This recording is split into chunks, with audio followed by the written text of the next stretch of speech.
ধন্যবাদ বন্ধুরা, যারা বিভিন্ন জায়গা থেকে আমার এই তপোবন গ্রুপস ইউটিউব চ্যানেল দেখছেন। দর্শক বন্ধুদের জানাচ্ছি শুভরাত্রি বা গুড নাইট। কারণ রাত্রি এই জন্যই বলছি, এখন বাজছে রাত্রি 9:30। তো 9:30টার সময় একটি বাগানে এসেছি আমি। বাগানটা দেখে আপনারা নিশ্চয়ই আনন্দিত হবেন, যারা বাগানপ্রেমী বন্ধুরা রয়েছেন। তো এই ভিডিওটি শেষ পর্যন্ত দেখবেন, একটি গুরুত্বপূর্ণ ভিডিও।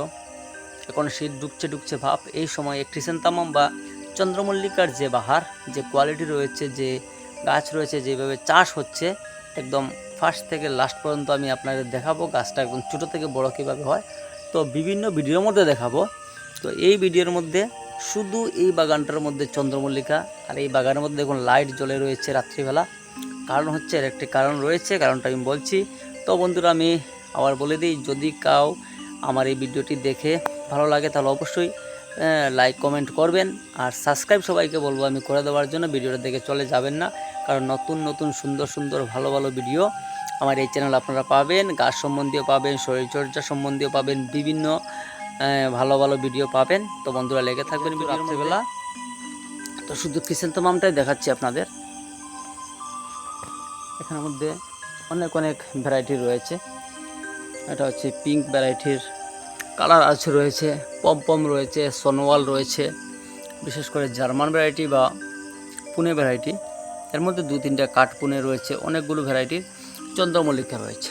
যদি কারোর কোনো চারা লেগে থাকে, চারার প্রয়োজন হয়ে থাকে বা ফুলের প্রয়োজন হয়ে থাকে, অ্যাভেলেবেল আমাদের কাছে পেয়ে যাবেন। আর কিভাবে এগুলাকে বানানো হয়, কিভাবে তৈরি করা হয়, তারও কিন্তু আপডেট আমি দিতে যাচ্ছি আপনাদের। এই দেখেন, এই গাছটা খুব সুন্দর বুশি হয়ে যাচ্ছে। গাছটা আকৃতিটা কিন্তু, শেপটা কিন্তু খুব ভালোই হচ্ছে। বন্ধুরা, এই যে দৃশ্যটি দেখছেন, এই যে জায়গাটি দেখছেন, এটা কিন্তু খোলা মাঠের মধ্যে নয়, এটা ঘরের ভেতর। এই দেখেন, এটা হচ্ছে বেড়া ঘরের, আর এই হচ্ছে উপরটা পলিথিন দিয়ে রাখা, এর মধ্যে একটা ছাদও রয়েছে। বিশাল জায়গা, খুব সুন্দর একটা সিস্টেম। এই সিস্টেমে কিন্তু দেখেন চন্দ্রমল্লিকার গাছ লাগানো হয়েছে নভেম্বর মাসের আজকে 2 তারিখ। তো এই সময়ে দেখেন গাছগুলো লাগানো হচ্ছে, আর 1 মাস বাদেই কিন্তু আমি আবার আপডেট দেব। এই বাগানটার মধ্যে দেখবেন কি পরিমাণে ফুল ফুটে আছে। তো এখানে লাইট জ্বালানো রয়েছে, এর একটি খুব গুরুত্বপূর্ণ কারণও রয়েছে। তো যারা ক্রিসেন্থামাম বা চন্দ্রমল্লিকাকে চেনেন, তো আপনারা অবশ্যই জানবেন কেন লাইট দেওয়া হয়।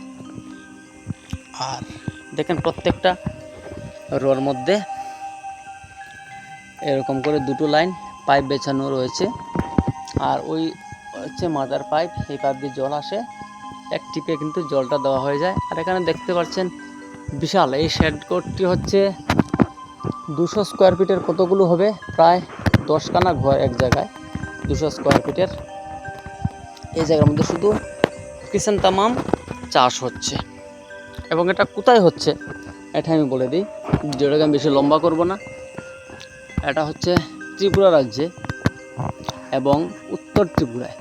তো অনেকে বলে থাকেন উত্তর ত্রিপুরার লোক নাকি অলস, কাজ বেশি করতে জানে না, পরিশ্রম করতে পারেন না।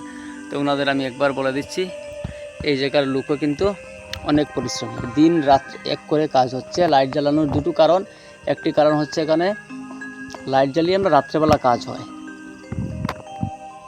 আর অন্য একটি কারণ হচ্ছে এই যে লাইটের মধ্যে যখন লাইটটা থাকবে তখন গাছ ভাববে কি এখনও আমার শরীরের উপরে কী রয়েছে, সূর্যের আলো রয়েছে ভাববে, ওই আলোর জন্য সতেজ থাকবে। ও কিন্তু ফুলটা ঠিকভাবে ফুটবে না, গাছটা পুষ্ট হবে। আর যখন লাইটটা বন্ধ করে দেওয়া হবে তখন ধীরে ধীরে গাছের মধ্যে গ্রোটা কমে যাবে, শুধু ফুলটা ফুটার প্রচেষ্টা বেশি থাকবে গাছের মধ্যে।